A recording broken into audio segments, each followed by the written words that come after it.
नसीन, हम जंग के 13वें दिन के अंदर हैं और इस तरह से यह जंग तवील तरीन जंग बन चुकी है कि अमेरिका और इजराइल ने किसी मुल्क पर अटैक किया हो और वह मुल्क आगे से जवाब दे रहा हो और इतने दिनों तक जवाब दे रहा हो, तो यह सबसे तवील तरीन जंग जब वो बन चुकी है।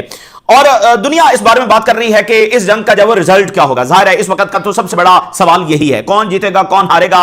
लेकिन नसीन, अगर आप नोट करें तो 13 दिन ईरान का सस्टेन करना, 13 दिन ईरान का खड़े रहना, 13 दिन ईरान का सर्वाइव करना, यह अपने आप में एक बोलता हुआ रिजल्ट है। किसी रिजल्ट की जरूरत नहीं है। 13 दिन ईरान का सर्वाइव कर जाना किसके सामने? 19-20 की ताकत का कोई फर्क नहीं है। आप लड़ किससे रहे हैं?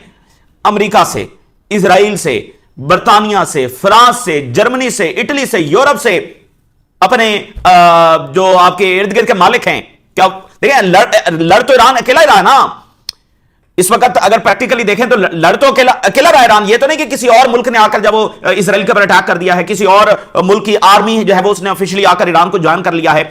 जो भी सपोर्ट है वो पस से पर्दा है, वो कितनी है एग्जैक्टली कोई बता नहीं सकता, ठीक है ना। तो आप पूरी दुनिया से एक तरह से लड़ रहे हैं और आप अकेले खड़े हैं, और जिनसे आप लड़ रहे हैं उनकी ताकत तो यह है कि वो एक झटका देकर किसी भी मुल्क को उसको तरोड़ मरोड़ के जब रख देते हैं। उनका सिर्फ मीडिया, उनकी प्रोपेगेंडा मशीनरी इतनी है कि वो मतलब आपको हिला के रख देंगे, आपके तख्ते उल्टा देंगे और आपको धर्म भरम कर देंगे, आपको पता भी नहीं चलना। यानी मिलिट्री तो लेकर आना बहुत दूर की बात है ना, उनका सिर्फ प्रोपेगेंडा ही, उनकी सैंक्शंस ही ये काफी होती हैं किसी भी मुल्क की हड्डी पसली तोड़ने के लिए। तो यहां तो किसी कुछ और है। आज 13 दिन हो चुके हैं और अमेरिका का सदर यह कह रहा है कि हमें ईरान के अंदर कोई हदफ ही नहीं मिल रहा है, क्योंकि हमने जो सारे टारगेट्स थे वो सारे के सारे हिट कर दिए हैं। 6000 से ज्यादा टारगेट्स अमेरिका और इजराइल ने हिट किए हैं। पीछे कहते कुछ बचा ही नहीं ईरान में टारगेट हिट करने के लिए, और 13वें दिन ईरान स्टैंड कर रहा है। तो अपने आप में ये 13 दिन सस्टेन करना और जवाबी हमले करते रहना, ओ भाई यही तो रिजल्ट है। ये तो दुनिया बदल चुकी है एक अंदाज में। अगर आप देखें तो अमेरिकी ताकत तो बहुत बुरे तरीके से एक्सपोज हो गई है। अच्छा, अब जरा आगे देखेंगे, ईरान ना सिर्फ सस्टेन कर रहा है बल्कि वो तो एस्केलेट कर रहा है। उसकी स्ट्रेटजी तो बिल्कुल कुछ और नजर आ रही है और बहुत बड़े दर्जे के ऊपर मिस कैलकुलेशन जो अमेरिका की नजर आ रही है कि उसने बिल्कुल ईरान को बहुत कमजोर समझा था और ईरान के इरादों को और हौसलों को भी बहुत कमजोर समझा था और ईरान की कौम को भी बहुत कमजोर समझा था और यूं समझा था कि इनको भी तोड़कर और दो हिस्सों में करके और खाना जंगी करवा के ये सारा। तो ईरान के लोगों ने जो यूनिटी दिखाई है ये भी आउट ऑफ दिस वर्ल्ड है। अब हो क्या रहा है कि ईरान और लेबनान ने, हिजबुल्लाह ने एक साथ हमले इजराइल के ऊपर शुरू कर दिए हैं। कल रात जब वो पहला हमला ईरान और हिजबुल्लाह की जानिब से एक साथ इजराइल पर किया गया और अब ईरान और हिजबुल्लाह की जानिब से दूसरा ज्वाइंट अटैक इजराइल पर कर दिया गया है। यानी अब यह बात सामने आ रही है कि अब यह ऐसे ही होगा, ये एक जंग का नया फेज है। वैसे ईरान अब हर नए दिन जो है जंग का एक नया फेज ही लॉन्च कर रहा है। वो नए मिसाइलों की शक्ल में हो सकता है, वो क्वांटिटी की शक्ल में हो सकता है, और अब वो इस शक्ल में है कि अब हिजबुल्लाह ज्वाइंटली आ गई है। पहले हिजबुल्लाह अपने हमले कर रही थी, ईरान अपने हमले कर रहा था, लेकिन अब यह है कि ईरान और हिजबुल्लाह के मिसाइल, ड्रोन्स और रॉकेट्स जब एक साथ इजराइल में दाखिल हो रहे हैं, जिससे जो इजराइल का एयर डिफेंस है वो बिल्कुल ओवरवेल्म हो चुका है, जो ऑलरेडी 12 दिन में डिप्लीट हो चुका है। अब चुके सैकड़ों की तादाद में ईरान चुके यहां से सैकड़ों नहीं भेज रहा है, सैकड़ों ड्रोन, सैकड़ों रॉकेट्स और मिसाइल नहीं भेज रहा है, वो तो 20-30 भेज रहा है ना। तो हिजबुल्लाह का एडवांटेज डिफरेंट है, वो वहां से सैकड़ों रॉकेट्स जब वो फायर कर सकते हैं और उन्होंने करके दिखाए हैं। तो अब सूरत हाल ये बन गई है कि आज 13वें दिन लेबनान के बॉर्डर से लेकर इलाक तक, जो इधर वाला बॉर्डर है इजराइल का, ये सारे का सारा धमाकों से गूंज रहा है। हर जगह पर मिसाइल जो वो आ रहे हैं। इलाक के ऊपर हिट किया गया है ईरान और हिजबुल्लाह की जानिब से। नॉर्दर्न जो सेटलमेंट्स हैं, नॉर्दर्न सिटीज, टाउन्स है, वो मुकम्मल अंडर अटैक है और हिजबुल्लाह के हमले तल अवीव तक जब वो पहुंच चुके हैं। और तल अवीव की सूरत हाल यह है कि ईरान ने यह कहा है कि हमने 50 टारगेट सिर्फ तल अवीव के अंदर हिट किए। पिछले 24 घंटों के अंदर एक और नई चीज हुई है और वो ये चीज हुई है कि देखें, अमेरिका और इजराइल का जो बॉम्बिंग का स्केल था इन ईरान तो उसके पास को भी नहीं था। ईरान तो अपने टारगेट हिट कर रहा था, प्रिसीजन के साथ कर रहा था अपने अंदाज में जो भी है, लेकिन जिस अंदाज में वो बमबारी कर रहे थे ईरान के अंदर, ईरान तो उस दर्जे की बमबारी तल अवीव में नहीं कर रहा था। हमले कर रहा था, जवाब दे रहा था, और यही वो दे सकता है। और ये भी यानी कि ऐसी बात है कि जो दुनिया में किसी ने आज तक इस चीज का मुजाहरा भी नहीं किया। लेकिन अब बात उससे भी आगे चली गई। ईरान ने पिछले 24 घंटों में यह काम किया है, यह करके दिखाया दुनिया को कि वो बॉम्बिंग के स्केल के अंदर, टारगेट्स को हिट करने के स्केल के अंदर भी अमेरिका और इजराइल के बराबर आ गया है। और ये उसका सबूत है जिसने 50 टारगेट सिर्फ तल अवीव में हिट किए। यानी अगर वो ईरान के अंदर जो है वो 100 टारगेट हिट कर रहे हैं, तो जवाब में ईरान जो है वो 15 टारगेट हिट कर रहा है या 20 टारगेट हिट कर रहा है across the US bases and Israel के अंदर। यानी ये गैप है, बॉम्बिंग और टारगेट्स को हिट करने का गैप है।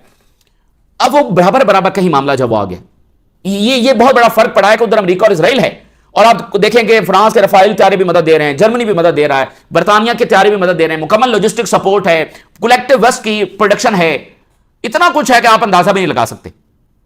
कोई मुल्क इतनी बड़ी ताकत के सामने सस्टेन कर ही नहीं सकता है, कर ही नहीं सकता है। तो अब ईरान ने ये जो इतना बड़ा वाकया कर दिया है कि वो बॉम्बिंग के स्केल में भी इनके बराबर आ गया। ये तो एक बिल्कुल नया सिलसिला जो उसने शुरू कर दिया। और वहां पर एक मुकम्मल सेंसरशिप है, वहां पर स्काई न्यूज, CNN, फलाना फलाना ये सब तो मौजूद है, खुद इजरायली मीडिया, लेकिन वो रिपोर्ट ही नहीं कर रहे हैं कि वहां पर हो क्या रहा है। यानी हाँ, किसी के पास ये 100% इंफॉर्मेशन नहीं है कि नुकसान कितना हो रहा है, इसराइल के अंदर एक्चुअल लॉस कितना हो रहा है, ये 100% कोई भी नहीं बता पा रहा। अच्छा, चूंकि इसलिए नहीं बता पा रहा कि वहां पर सेंसरशिप है। अब हम जरा ये अंदाजा करें कि इजरायली मीडिया या वेस्टर्न मीडिया, ये एक होता है भी दिखाना कि हमारा कोई नुकसान नहीं हो रहा, ये देखें मामूल के मुताबिक तल अवीव में सब चल रहा है, बाजार खुले हुए हैं, कोई यहां पर एक आध रॉकेट गिर रहा है, बस इतना ही है। वो ये भी नहीं दिखा रहे, वो कुछ भी नहीं दिखा रहे हैं, वो ये भी नहीं बता रहे हैं कि हमने सारे रॉकेट्स और मिसाइल ड्रोन जब इंटरसेप्ट कर लिए, वो ये भी नहीं दिखा रहे, वो बिल्कुल ब्लैकआउट किया हुआ है।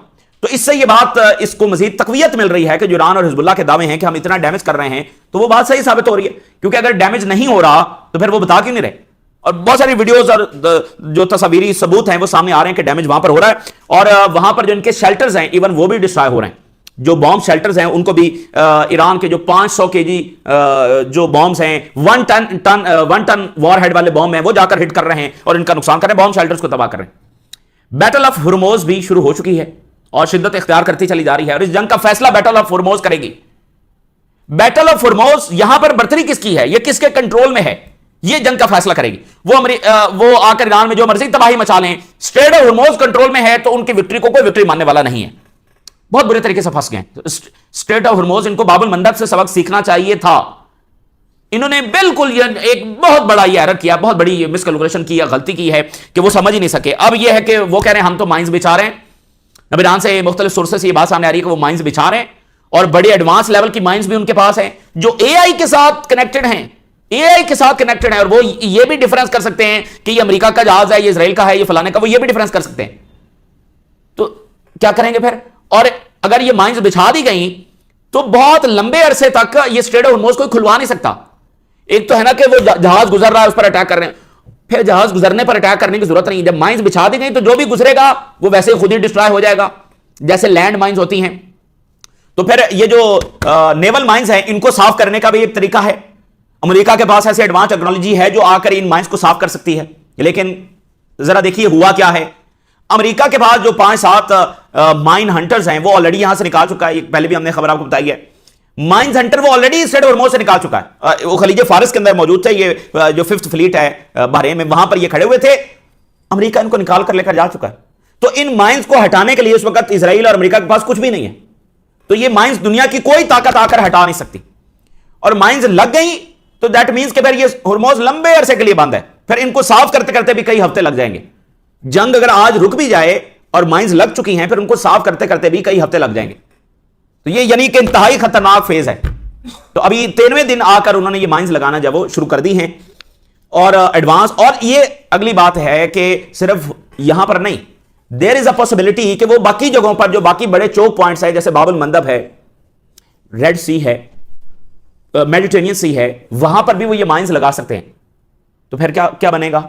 सही है। तो इसलिए ओबामा, बुश, बाइडन तीनों सबसे बड़े सपोर्टर इजराइल के, तीनों OIC को तबाह करने में बड़े एक्साइटेड थे और उन्होंने OIC ममालिक को तबाह किया, बड़े शौक से किया।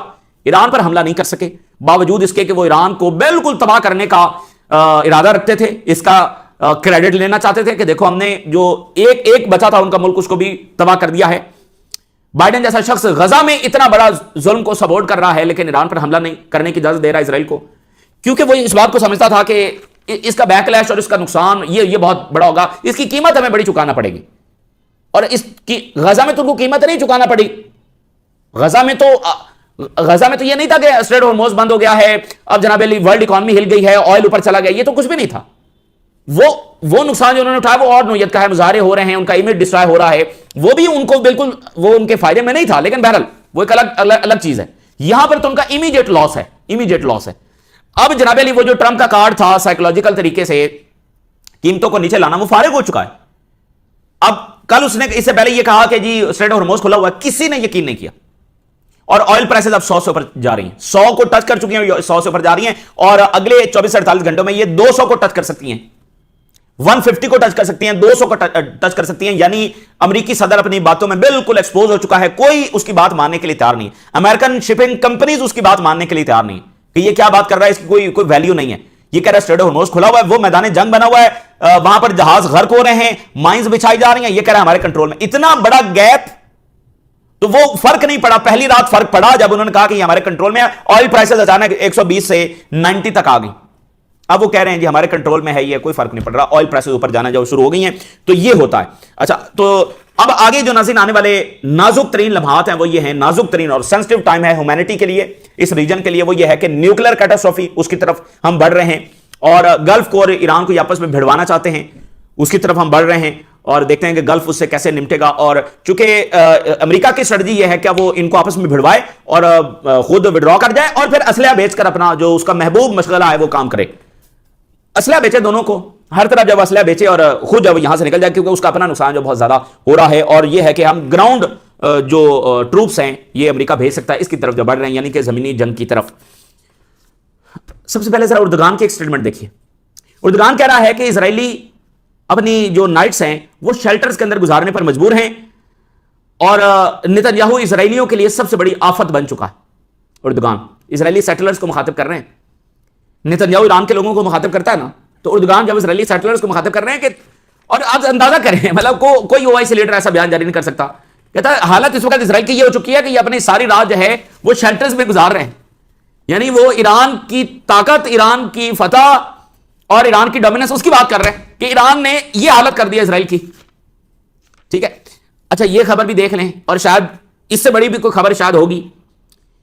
Republicans tells Lindsey Graham go to fight in Iran if he is going to advocate for foreign wars. अब लिंडसे ग्राहम ने वहां पर ये तबले जंग बजाना, ये ड्रम बीटना शुरू कर दिए हैं, ये ढोल बजाना शुरू कर दिया है कि हमें तो जमीनी फौज ईरान में भेजनी चाहिए। तो उसकी जो अपनी पार्टी है रिपब्लिकन पार्टी, जो कि इजराइल की सबसे बड़ी सपोर्टर है, यानी डेमोक्रेट्स और रिपब्लिकन में कोई फर्क नहीं है, वो एक ही सिक्के के दो रुख हैं, लेकिन रिपब्लिकन थोड़े से ज्यादा, यानी आप कह लें कि राइट विंग हैं और इजराइल की सपोर्ट उनकी बहुत अगले दर्जे की है। वैसे ये सिक्के के दो रुख हैं। तो रिपब्लिकन पार्टी जिसका सरबराह ट्रंप है और उसने ईरान की जंग छेड़ी हुई है, वो रिपब्लिकन पार्टी उस लिंडसे ग्राहम को कह रही है कि अगर तुम्हें लड़ने का बहुत शौक है तो जाओ ईरान में लड़ो, जाओ तुम लड़ो जाकर ईरान में। अगर तुम्हें लड़ने का बड़ा शौक है और तुम्हें फॉरेन वॉर्स को सपोर्ट करने का बड़ा शौक है, तुम बाकी जंगों में हमें ड्रैग कर रहे हो, जाओ लड़ो, अपना शौक पूरा करो। यहां पर ये अब एडवोकेसी मत करना, इस बात की हिमायत हम कबूल नहीं करेंगे कि तुम कहोगे जमीनी फौज भेजो, ये जंग करो, वो जंग करो, हम इसको अब कबूल नहीं करेंगे। ये इतना बड़ा वाकया है रिपब्लिकन का ये कहना, दिस इज अनबिलीवेबल। ठीक है ना, तो ये अमेरिका के अंदर सूरत हाल है। तो जो अमेरिकन पॉलिटिक्स है ये फैसला कुन साबित होगी इस जंग के हवाले से, कि अगर अमेरिका के अंदर ये सेंटिमेंट पैदा हो रहा है तो फिर कहानी खत्म है। और रिपब्लिकन को ये भी है कि भाई इस जंग में हमारा नुकसान हो रहा है और हम कोई एब्सोल्यूट विक्ट्री हासिल कर लें, ये तो पॉसिबल ही नहीं, ये तो बिल्कुल पॉसिबल नहीं है कि ये कोई एब्सोल्यूट विक्ट्री लेकर वहां से निकलेंगे। अच्छा, तो दूसरी बात यह कि मिड टर्म इलेक्शन आने वाला है, मार्च में हम है ना, तो नवंबर के अंदर मिड टर्म इलेक्शन और अभी 2-3 महीनों में कैंपेन सारी शुरू करनी है। तो क्या कैंपेन करेंगे? तो इनको यह पता है कि भाई हम इलेक्शन जब वो हार जाएंगे और खुद इस जंग में से हम जीतने वाले हैं नहीं, और जो इकोनॉमिक लॉस हो रहा है वो जाहिर है ये सारे रिपब्लिकन फिर इनके साथ जो बिलियनियर्स अटैच है उनका भी अब लॉस होना शुरू हो गया है। सही है, तो ये बड़ी इंपॉर्टेंट बात है। जो ईरान के स्पीकर हैं वो क्या बात कर रहे हैं, वो ये कह रहे हैं कि हमने जो इब्तदाई अटैक्स किए, या बीबीसी अब इसको कोट कर रहा है, हमने जो इनिशियल अटैक्स किए उसका मकसद रेडार और डिफेंस सिस्टम्स को तबाह करना था। अब हम ये कर रहे हैं कि हम अपनी पसंद के किसी भी मकाम को निशाना बना सकते हैं, हम टारगेट भी आप खुद चूज करेंगे और उसको हम हिट करने की सलाहियत रखते हैं। यानी अगर इससे पहले इजराइल में कोई टारगेट है तो चूंकि डिफेंस की लेयर्स इतनी ज्यादा हैं कि हम उसको हिट करना चाहते हैं लेकिन वो हिट नहीं होगा क्योंकि डिफेंस की लेयर्स इतनी ज्यादा अब वो इतनी कम हो गई हैं, डैमेज हो गई हैं, रेडार्स डिस्ट्रॉय हो गए हैं कि अब हम जिस भी टारगेट को चाहें, जैसे अमेरिका और इजराइल जो है वो ईरान में आकर किसी भी टारगेट को हिट कर सकते हैं, किसी भी टारगेट को हिट कर सकते हैं, किसी भी बॉर्डर पर, किसी भी एरिया में। तो ईरान ये कह रहा है कि अब हम भी रीजन में किसी भी टारगेट को हिट करने की पोजीशन में आ गए। तो ये थी ईरान की स्ट्रेटजी कि एक तरीके से जंग लड़नी है, पहले इनकी जो डिफेंस है ना उसको डैमेज करना है, रेडार्स को डैमेज करना, जो कि फौरी तौर पर रिप्लेस नहीं हो सकते। एक और काम हुआ है और वो ये हुआ है कि सिक्योरिटी काउंसिल में करारदाद लाई गई है और उसमें ईरान के हमलों को कंडेम किया गया। ईरान के ऊपर हमलों को नहीं, ईरान के हमलों को कंडेम किया गया, और इसको रशियन मीडिया कैसे कोट कर रहा है, without condemning Washington and Tel Aviv attacks, security council adopts a resolution calling on Iran to stop attacks on Arab countries. ये रशियन मीडिया कोट कर रहा है। उन्होंने कहा, मतलब खबर तो ये है ना कि भाई रेजोल्यूशन अडॉप्ट हुई है और ईरान को कंडेम किया गया है। नहीं, रशियन मीडिया बता रहा है कि अमेरिका और इजराइल को कंडेम किए बगैर ईरान को कंडेम किया जा रहा है कि वो क्या कर रहा है, अमेरिका और इजराइल को कोई कंडेम नहीं कर रहा।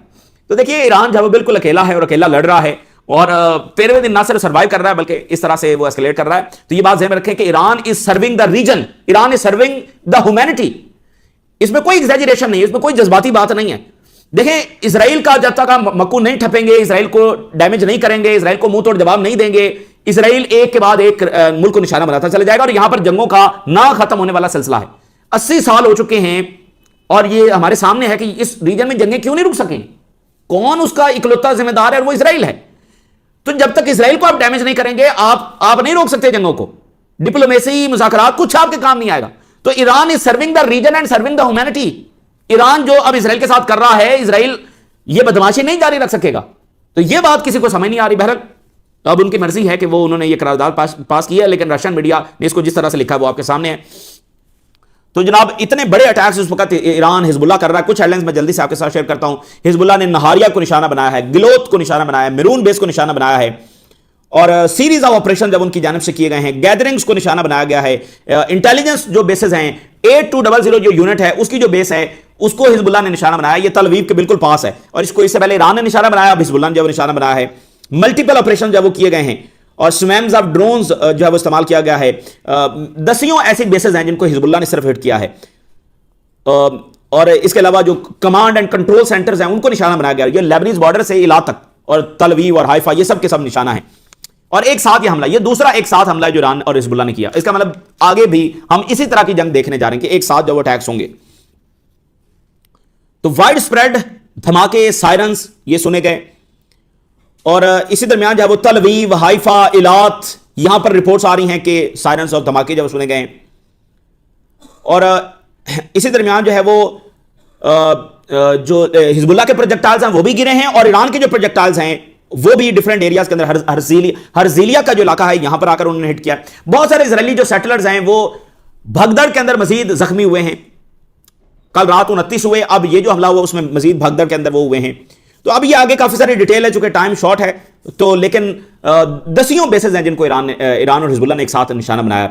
और इसमें नेवल टारगेट्स हैं, इसमें इंटेलिजेंस टारगेट्स हैं, इसमें कमांड और कंट्रोल सेंटर्स हैं, इसमें एयर बेसेस हैं, इसमें हाइफा है, तल अवीव है, स्पेशल रॉकेट्स इसमें जब इस्तेमाल किए गए हैं। Iran and Lebanon launch simultaneous strikes against Israel, और इसमें ईरान ने कदर मिसाइल, इमाद, खैबर शिकन, फतह मिसाइल ये सब इस्तेमाल किए हैं। 50 टारगेट्स वो कह रहे हैं कि हमने तल अवीव में हिट किए हैं। ये अनबिलीवेबल है। पिछले 24 घंटों में ईरान और हिजबुल्लाह की जो पेस है उसमें नोटिसेबल सतह के ऊपर जो इजाफा हुआ है, यानी वाज़ेह तौर पर देखा जा सकता है कि उन्होंने अपने जो नंबर्स हैं वो बढ़ा दिए हैं। और इजरायली जो सेटलर्स हैं अब वो उनको ज्यादा टाइम जब वो शेल्टर्स के अंदर गुजारना पड़ रहा है, ठीक है ना। तो हर बड़ा मिसाइल जब वो इस्तेमाल कर रहे हैं, रेस्क्यू टीमें जो है वो कभी एक साइड की तरफ जा रही हैं, कभी दूसरी साइड की तरफ जब जा रही हैं। और बीबीसी ने ये लिखा है कि तल अवीव में लॉकडाउन जैसी सूरत हाल है, सड़कें सुनसान पड़ी है, सेटलर्स जो है वो खौफ के अंदर मुब्तला हैं। जो हिजबुल्लाह के रॉकेट्स हैं वो इतने तेज हो गए हैं कि अब सायरन्स बजने से पहले ही रॉकेट जब आकर टकरा जाते हैं। मार्केटें और दुकानें बंद पड़ी हैं और इजराइल जब वो मफलूज हो चुका है। और हुर्मुज़ के अंदर सूरत हाल यह है कि ईरानी कमांडर ने कहा है कि 700 किलोमीटर एरिया के अंदर एक भी अमेरिकी जहाज मौजूद नहीं है। अमेरिकी बहरिया फरार हो चुकी है क्योंकि उसको मालूम है कि हमारे पास इनके जहाजों को डुबोने का खास मंसूबा मौजूद है।